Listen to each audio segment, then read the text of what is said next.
Hello, I'm Tara Brabazon, and welcome to the Post 11, How to Manage the Hurt of Rejection. This post is aligned with our previous week's post that came via request from Little Hen. Hi, Little Hen. If you might remember, Little Hen had just had her PhD application rejected. And so last week we talked about the nature of that rejection and how to improve the application. This week is a little bit different. We're going to talk about how you manage the professional and the personal consequences of that rejection. And let's be honest, if you're human, then you probably have to manage rejection at some point in your life.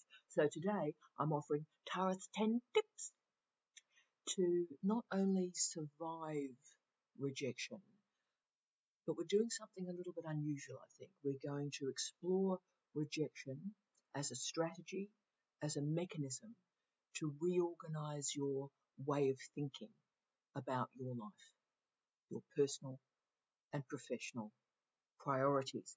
And the research I conducted this week was, can I say, relatively uneven. There was some fantastic research that emerged from social work, really tremendous stuff. And we're going to really be exploring that work in my respect to all the great social work researchers out there. The field is producing some incredible material at the moment. But also, I read a fair amount of first-person guides to, I was hurt, I was rejected, and let me tell you how I'm still hurt and still feeling rejected. So that material wasn't terribly useful for our purposes this week because we want to investigate how rejection has a purpose in our lives, how it has a function in our lives to improve us next time. Okay, so as humans, we share a lot. Love, fear, confusion, anxiety, and yes, rejection. So let's look at my 10 tips to not only survive rejection, but to mobilize rejection in your life to improve who you are. Oh yeah.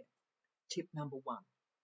Rejection is an indicator that you are trying something new. Now, if we move through life never confronting rejection or negation or a no, then the chances are you're moving through life without taking any risks.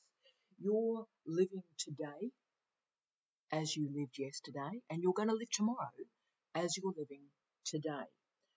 Unless we risk something, we do not learn. So therefore, rejection is a reminder, sometimes a really tough one, that we had a good go, and you know what? We fell short. And it's also an indicator, a great one, that we tested ourselves, we transcended ourselves, we moved beyond our comfort zone. So while we didn't make it this time, it is a sign that we're moving beyond our safety net, and yes, we are learning. Tip 2. Rejection can be a sign that we didn't work hard enough. Okay, it's very easy to cruise in life. As we say in Australia, work through life as sort of like, should be right, mate, should be right, should be right. And so you never really have to test yourself or challenge yourself. You just stay in your comfort zone most of the time. And if rejection emerges, it can show that, you know what, you didn't work hard enough. You didn't put enough preparation into that application or that article or that application for a job, right? That actually you didn't do enough work. You cruised it in.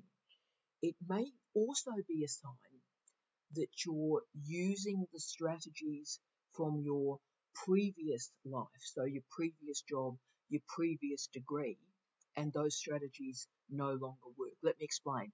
We see this very frequently in first-year undergraduate students who had been very successful in high school, of course, with lots of support from teachers, lots of support structures, lots of curricular support. And those students arrive in our university system when all those supports drop away. And of course, they simply can't manage. Their strategies for success in the past are no longer working for them.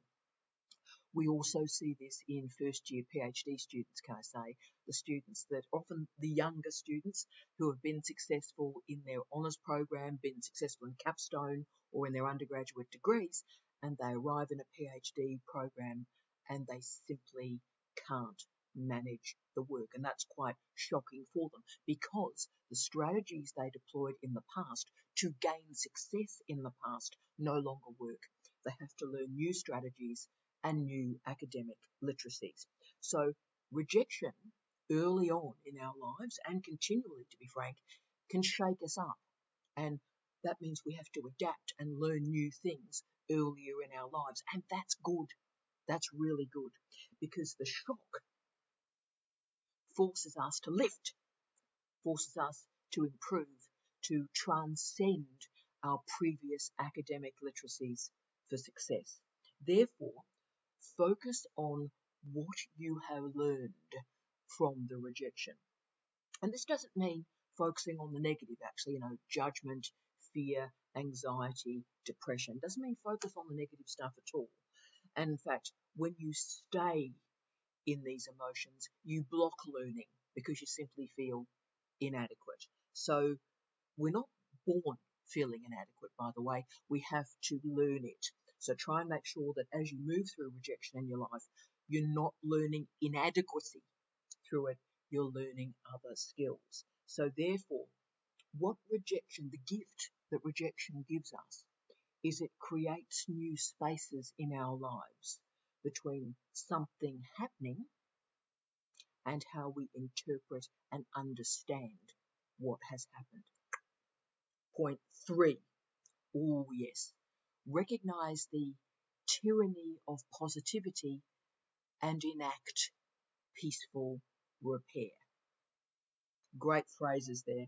And I've got those phrases from the remarkable researcher Susan Cain and her new book published in 2022 called Bittersweet. One word, bittersweet. How sorrow and longing make us whole. Now, Cain critiqued what she saw in our current culture as the, quote, tyranny of positivity.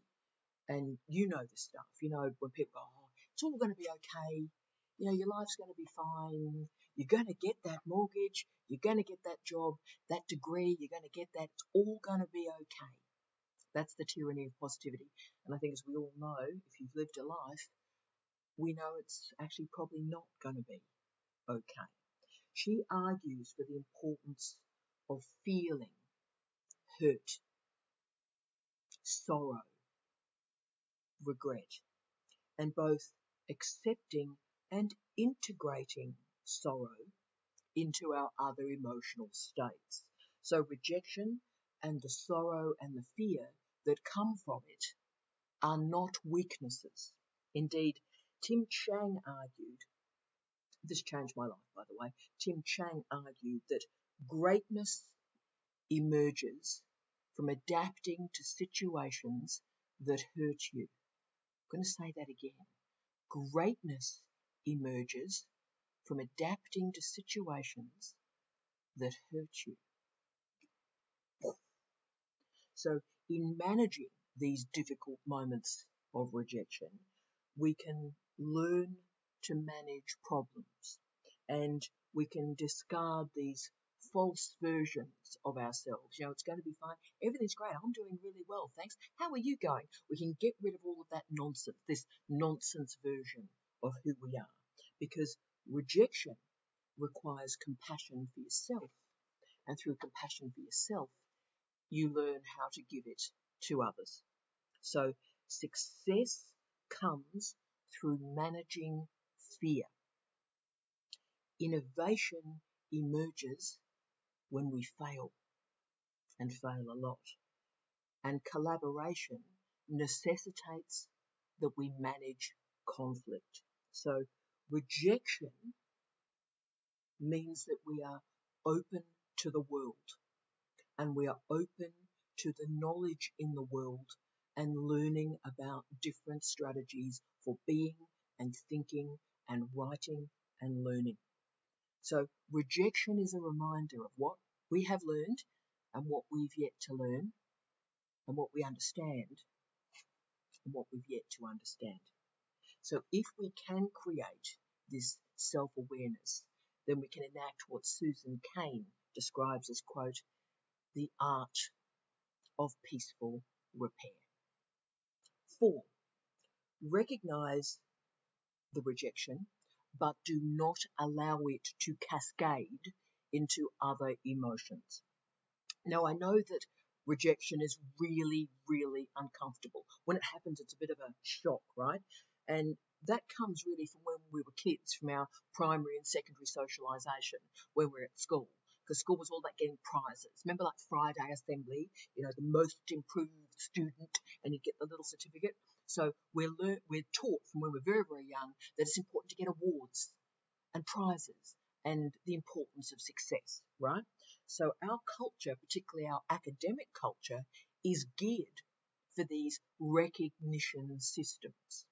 Okay, me, it's about me. Have I told you about my prize? Have I told you about me? Have I told you what I've recently done? Me. Now, rejection is the opposite of this academic culture. It's also antithetical to our Instagram culture that exists at the moment. So, as we've talked about, therefore, even though it seems a bit embarrassing, we do need to sit in that rejection, and we need to have a good think about it. But it's also important, as quickly as possible, to move out of the hurt from the emotional state of rejection and move to what I have learned from it. And then we get out of that emotional space of rejection. We get out of the emotion and we move into a learning culture. You need to do that as quickly as you can. So when you're in a learning culture, what that does is, okay, you've been rejected, but that gives you the energy and the propulsion and the knowledge to go again and go better. As Nicole Langman has shown, rejection becomes seriously dangerous to our health when it breaks us. So rejection can absolutely crush confidence. It can crush your self-esteem, and we start to feel broken and dismissed and unseen. So we need to therefore place rejection in very tight emotional and temporal parameters.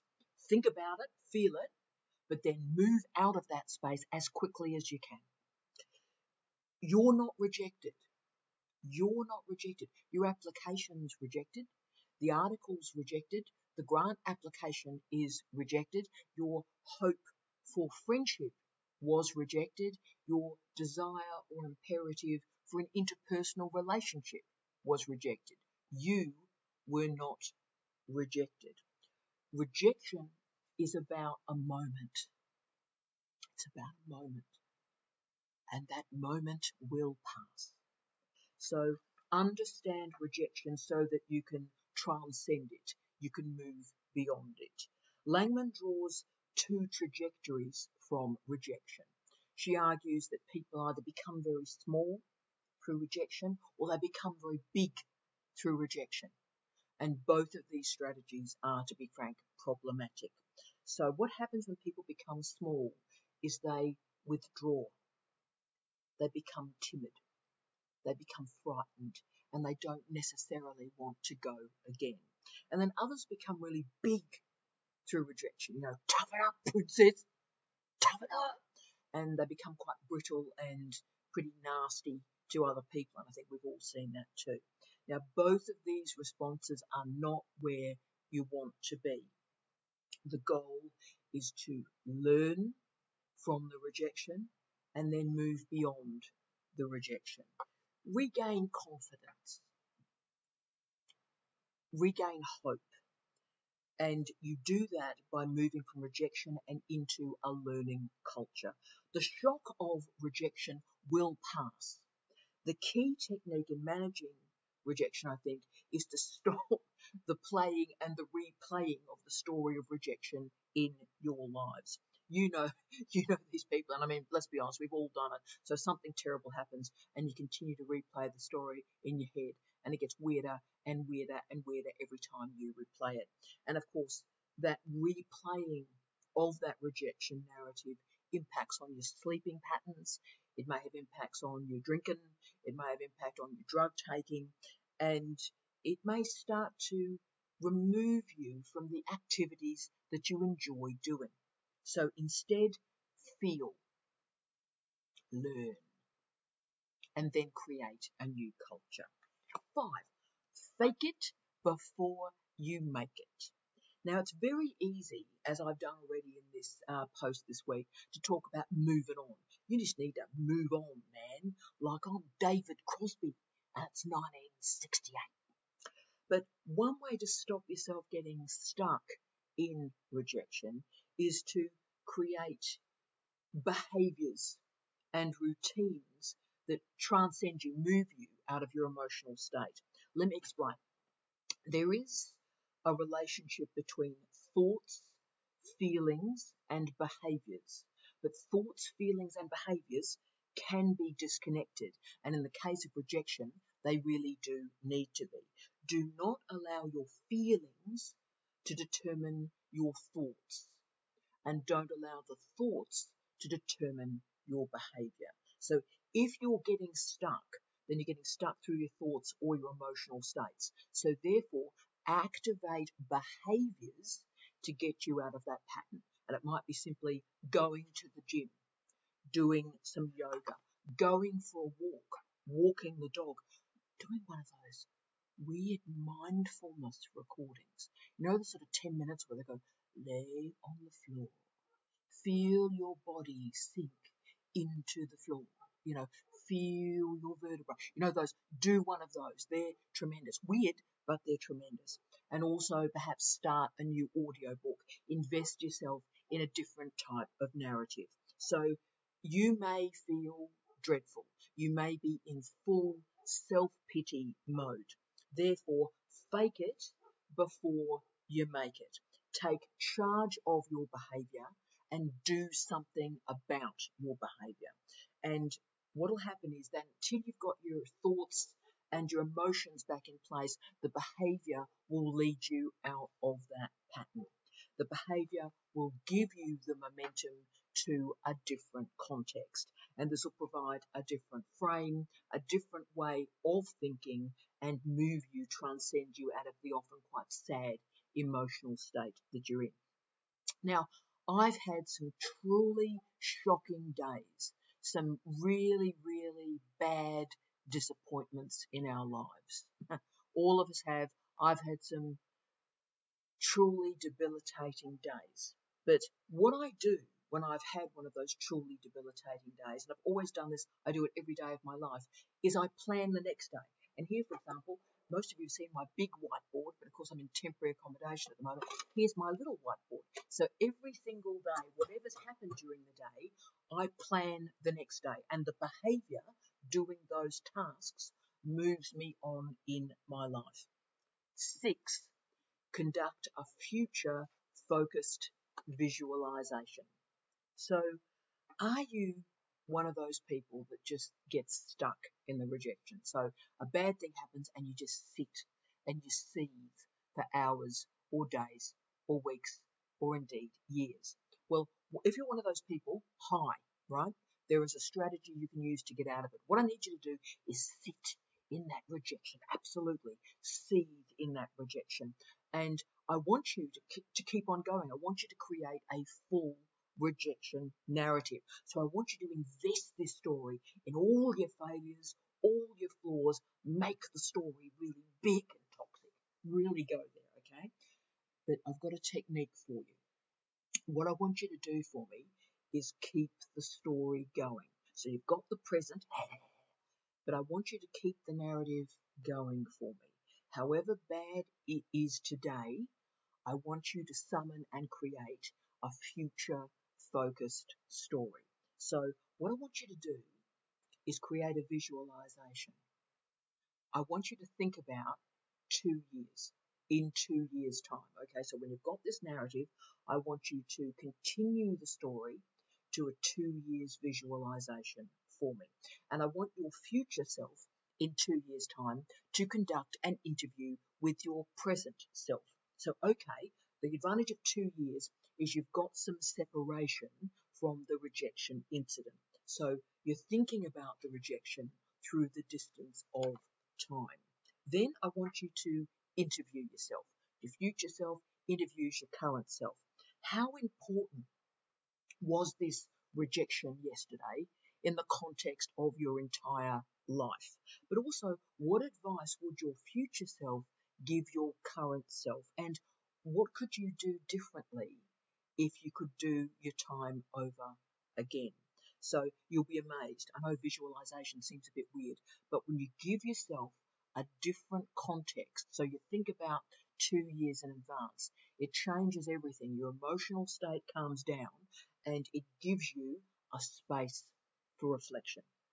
7, take a piece of paper and list your strengths, or why indeed you are fabulous. Okay, now some rejections are really nasty. They're meant to be professional, but wow, they feel, and maybe they are, incredibly personal. I get that. So the easiest way to feel centered when you've been knocked down or knocked about a bit is to get a piece of paper and get a really strong cup of coffee and write on the top of the piece of paper, what are my strengths? Or if you're courageous, why am I fabulous? Why am I fabulous? Now, I want you to list everything, all the reasons you are fabulous. It may be your truly tremendous eyebrows, your capacity to put on a liquid eyeliner. That is a great skill. You might be walking your dog every day. You might have some good attention to personal hygiene.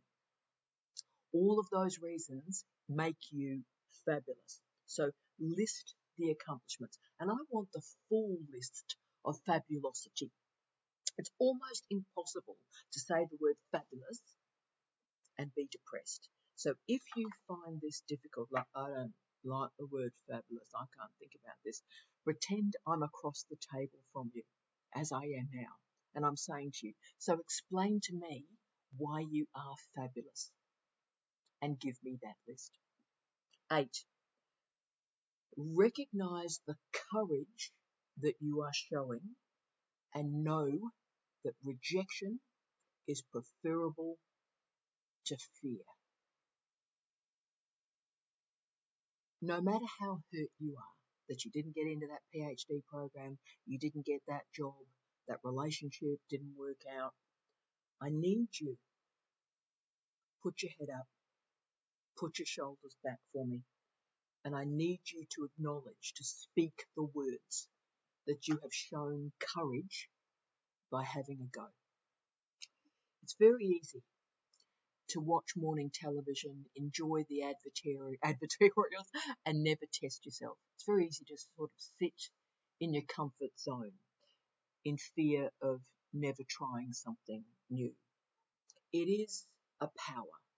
Hell, it is a superpower to feel the fear and do it anyway. Feel the fear. Summon every scrap of courage that you have and have a good go. Yeah, okay, it didn't work out. And you know what? In life, most stuff doesn't work out. But the courage is important because fear keeps you small. Courage keeps you mobile, flexible of mind.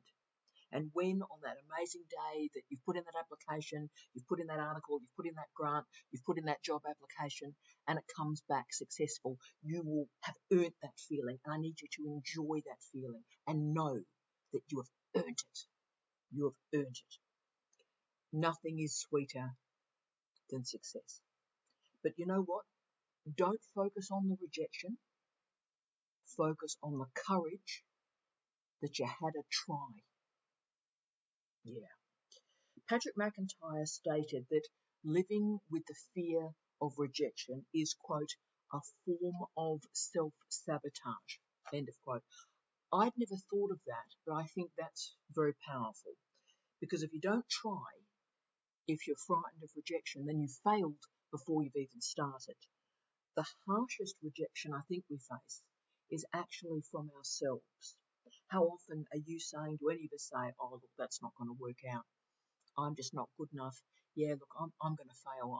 I can't do that. No, I can't do that. So you can see that sort of language means you are defensive before you even begin. So identify your assumptions and don't allow some random to offer commentary about who you are. Don't do it. Don't live in the fear of hearing no. If you live in the fear of hearing no, you will live a predictable life and you will walk down the footpath of all the other people that have gone before you. Because comfort is a cage. Comfort is a cage. When we lower our standards, we do it so that we fit in. Instead, raise your standards, demand more of yourselves, and therefore you'll demand more of others. 9. Don't live your life frightened about what other people think. Many of the emotions that are entwined with rejection involve embarrassment, I think. Embarrassment about what other people will think of us. Now, if we are rejected, we're concerned that other people will lose respect for us. They'll think we're a bit terrible, that we're not very smart, we're not very capable, that we're disappointing the people around us. I get all of that. Therefore, we try and protect ourselves from the embarrassment through a series of defense mechanisms. But think about the scale of what you're doing to avoid the judgment from others.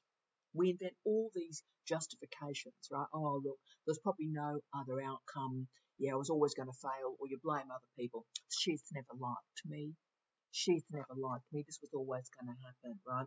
Or we lower our expectations, or we procrastinate. We're gonna, coulda, shoulda do that. We're going to do it. Really, we're going to do it. And of course, we missed the deadline and we didn't do it, right? So procrastination.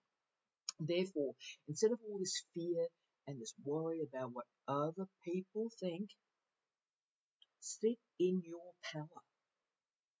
Sit in your decisions. And when your rejection is known, so if you have been rejected, then you know what? Own it. Own that rejection. Because the only thing worse than being rejected is not trying. So if life is a game, then play it. Play it. Know that you'll win. Know that you'll lose. But you know what? Don't stay in the car park of life frightened of the dance. Get in there. Move. Feel. Transcend. And if there are people in your life who are judging you for not gaining success in a way that they think is valuable, if those people are reinforcing the pain of your rejection, then learn about that. Remember, I always say, when people tell you the truth about themselves, believe them. Believe them. So if they're making you feel bad, if they're creating the embarrassment from the rejection, then learn. Get those people out of your life. Rejection is a brutal teacher, and it teaches us who we can rely on in tough times. And wow, that is valuable knowledge. And yes, 10. Always have multiple tasks, projects, and goals in play, and move on quickly after rejection. Now, my father used to work for a professional bookmaker, and he used to be given the job title of Bookie's dog. Imagine putting that, when you're at an airport and say, what's your job? I'm a bookie's dog. So what does a bookie's dog do? Well, a bookie's dog carries the money to and from a race meeting. Fantastic. What a genetic pool I have. Come on.